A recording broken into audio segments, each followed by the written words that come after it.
आइए आज हम बात करते हैं प्लासेंटल डिसऑर्डर में प्लासेंटा प्रेविया की। तो देखिए प्लासेंटा प्रेविया होता क्या है, तो यही बताया गया attachment of placenta over internal cervical os. तो इंटरनल सर्वाइकल ऑस पे ये प्लासेंटा अटैच होगा। यहाँ पे देखिए हम दिखाएं, नॉर्मल प्लासेंटा देखिए इधर कहीं अटैच होता है, ठीक है, नॉर्मल प्लासेंटा यहाँ अटैच हुआ, लेकिन इसमें क्या होता है प्लासेंटा प्रेविया के केस में ये देखिए इंटरनल सर्वाइकल ऑस है और इसी इंटरनल सर्वाइकल ऑस पर ये प्लासेंटा अटैच होता है, इसी को हम बोलते हैं प्लासेंटा प्रेविया। ठीक, तो देखिए क्या है कि preview of placenta is visible through cervix. तो सर्विक्स के थ्रू जो हम देखेंगे तो प्लासेंटा हमको दिख जाएगा। इस तरीके से हमको याद रखना है कि प्लासेंटा प्रेविया होता क्या है।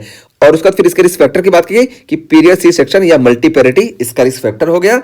और उसके बाद फिर यहाँ पे प्रेजेंटेशन बताया गया क्या होगा, तो देखिए present with painless vaginal bleeding in third trimester. तो थर्ड ट्राइमेस्टर में हमको पेनलेस वजाइनल ब्लीडिंग देखने को मिलेगी और ये जो ब्लीडिंग होगी ना ये ब्राइट रेड कलर की होगी। तो ब्राइट रेड कलर की हमको वजाइनल ब्लीडिंग देखने को मिलेगी। और यहाँ पे देखिए इंपॉर्टेंट चीज बता दें कि देखिए ये बिल्कुल प्लासेंटा को कवर करता है ना, तो इस वजह से यहाँ पे देखिए पर वजाइनल एग्जामिनेशन या इसी तरीके से पर स्पेकुलम एग्जामिनेशन जो होगा ये कॉन्ट्राइंडिकेटेड होता है प्लासेंटा प्रेविया के केस में। इस वजह से यहाँ पे जो इन्वेस्टिगेशन ऑफ चॉइस होता है ये टीवीएस होता है। तो टीवीएस यहाँ पे इन्वेस्टिगेशन ऑफ चॉइस होगा। और उसके बाद फिर देखिए यहाँ पे बताया गया कि लो लाइंग प्लासेंटा। तो लो लाइंग प्लासेंटा क्या होता है, located less than 2 centimetre from but not covering the internal ऑस। तो ये देखिए प्लासेंटा प्रेविया हम अभी बताया कि जब इंटरनल ऑस को कवर करता है तो इसको हम प्लासेंटा प्रेविया बोलते हैं। लेकिन लो लाइंग प्लासेंटा हम किसको बोलते हैं कि ये प्लासेंटा ना ये इंटरनल ऑस के 2 सेंटीमीटर के रेंज में लाई करे लेकिन इंटरनल ऑस को ये कवर ना करे, तो इसको हम बोलते हैं लो लाइंग प्लासेंटा। ठीक है, तो लो लाइंग प्लासेंटा ये होता है।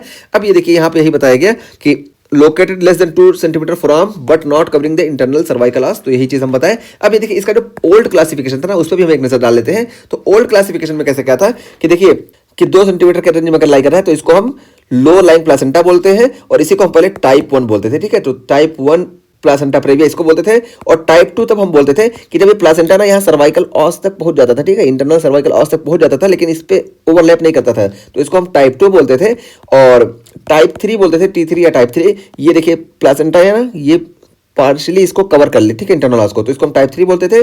और अगर इसको पूरा कवर कर ले रहा है जिसको हम टाइप 4 बोलते हैं, तो ये अगर पूरा कवर कर रहा है तो इसको हम टाइप 4 बोलते हैं। तो इस तरीके से ये ओल्ड क्लासिफिकेशन था। तो ओल्ड क्लासिफिकेशन के हिसाब से जो T1 वाला है ना इसी को हम लो लाइंग प्लासेंटा बोलते हैं। तो देखिए यहाँ पे हम लिख भी दिए हैं कि देखिए टाइप 1 इसको हम लेटरल भी बोलते हैं और टाइप 2 देखिए इसको हम मार्जिनल भी बोलते हैं और टाइप 3 देखिए इसको हम इनकम्प्लीट भी बोलते हैं और टाइप 4 को हम कंप्लीट बोलते हैं। ठीक है, और यही हमें आप बता दिए कि कब होता है। ठीक, और उसके अलावा देखिए इसको प्लासेंटा प्रेविया देखिए बहुत ही फैटल कंडीशन है, इस वजह से इसको डायग्नोज करना बहुत जरूरी होता है। इस वजह से जब हम लेवल 2 का स्कैन करते हैं ना उसी में हमको सस्पेक्ट हो जाता है कि ये प्लासेंटा प्रेविया का केस है। लेकिन फिर हम थर्ड ट्राइमेस्टर में इसको फिर से रूल आउट करते हैं और थर्ड ट्राइमेस्टर में हम देखते हैं। ठीक है, और थर्ड ट्राइमेस्टर में अगर हमको 32 वीक पे जब हम अल्ट्रासाउंड करते हैं तो यहाँ पे अगर हमको प्लासेंटा प्रेविया का केस देखने को मिल रहा है फिर हम 36 वीक पे फिर करेंगे। ठीक है, 36 वीक पे दोबारा हम करेंगे और जब 36 वीक पे करेंगे तो मोस्ट प्रोबेबली चांस होता है कि ये माइग्रेट कर जाए अपसाइड में। ठीक है, तो यहाँ से ये माइग्रेट करके ऊपर चला जाए। अगर माइग्रेट करके ऊपर चला गया तो नॉर्मल है, हम कोई परेशानी ही नहीं, यहाँ पे हम प्रेगनेंसी को कंटिन्यू करेंगे। ठीक है, तो प्रेगनेंसी को कंटिन्यू करेंगे।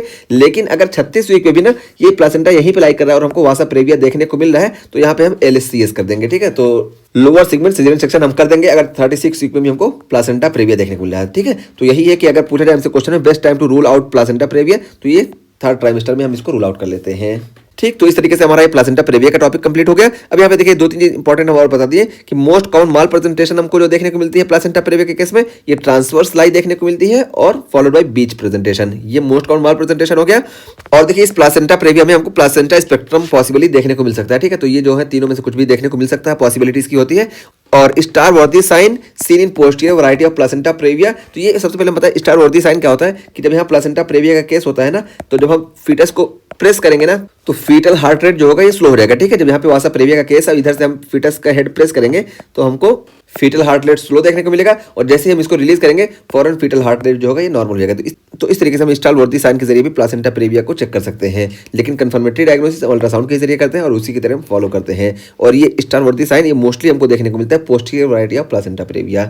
तो ये हमारा कंप्लीट हो गया प्लासेंटा प्रेविया का टॉपिक। यहाँ पे हम बता दिए कि यहाँ पे हमको प्लासेंटा जो होता है ये इंटरनल सर्वाइकल ऑस को कवर करता हुआ दिखाई देता है और यहाँ पे risk factors previous C section या मल्टीपेरिटी हो गया। और लो लाइन प्लासेंटा हम बता दिए कि अगर 2 सेंटीमीटर के रेंज में लाई कर रहा है तो इसको हम बोलते हैं लो लाइन प्लासेंटा। और यहाँ पे हम ओल्ड क्लासिफिकेशन में बता दिए कि टाइप 1 से लेके और टाइप 4 तक कैसे होता है। ठीक है, तो टाइप 1 को ही हम लो लाइन प्लासेंटा बोलते हैं।